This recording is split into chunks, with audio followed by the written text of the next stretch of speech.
করে দেখুন যে এখানে আপনারা যাদেরকে দেখতে পাচ্ছেন এরা কিন্তু খেলা করবে।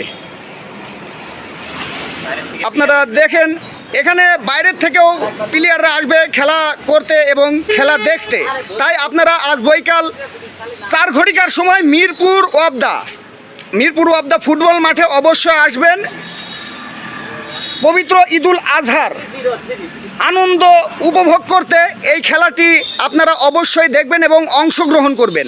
আমি এখানে সুমনের সঙ্গে, ছোটো ভাই সুমনের সঙ্গে কথা বলবো যে এই কলাবাগান যে ক্লাব, এই ক্লাবটা কোন জায়গাকার একটু যদি বলতেন এই বিষয়ে।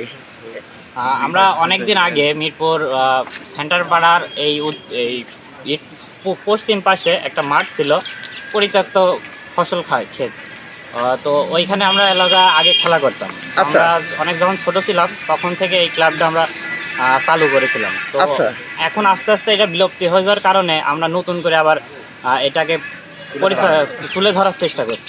আচ্ছা আচ্ছা, তার মানে বোঝা গেল 6 নম্বর ওয়ার্ডের সেন্টারের অপোজিটে।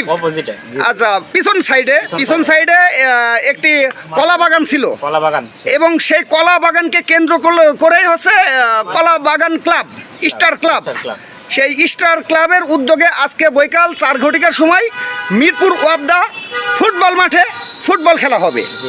আর এই খেলাতে আকর্ষণীয় কোনো কিছু আছে কিনা? আকর্ষণীয় দুইটা খাসি ছাগল আছে। 2টা খাসি ছাগল। তো এমনি পবিত্র ঈদুল আজহা উপলক্ষে সকলে তো গোশত টোস্ত খায়, তো পেট সকলের লোড নাকি? তারপরে খাসি কি হবে আসলে বুঝলাম না। তারপরে সবার দাওয়াত থাকলে অবশ্যই আসবেন। আচ্ছা, খেলা করার পরে খিচুড়ি মাংস সবাই রান্না করা হবে। আচ্ছা, অফ দা মাঠে সকলের দাওয়াত, কেউ ঘুরে যাবে না ইনশাল্লাহ। আচ্ছা, তো বিপরীত দল কারা? বিপরীত দল এলাকার সিনিয়র আর জুনিয়র, মানে এই ক্লাবেরই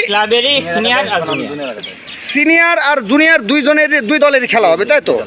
আচ্ছা, তো সুপ্রিয় ভিউয়ার্স আপনারা দেখতে পারলেন যে এখানে আমি এখন যেখানে আছি এটা হচ্ছে মিরপুর বাস স্ট্যান্ড সেন্টারের একদম সম্মুখে। এই যে পাশে আপনারা দেখুন এখানে সেন্টার, আর এখানে ছেলেবেলেরা যে খেলার আয়োজন করেছে, এই খেলাটি যেহেতু এলাকার ছেলেপেলেরা খেলা করবে, এরা খেলা করে খুবই ভালো খেলা করে।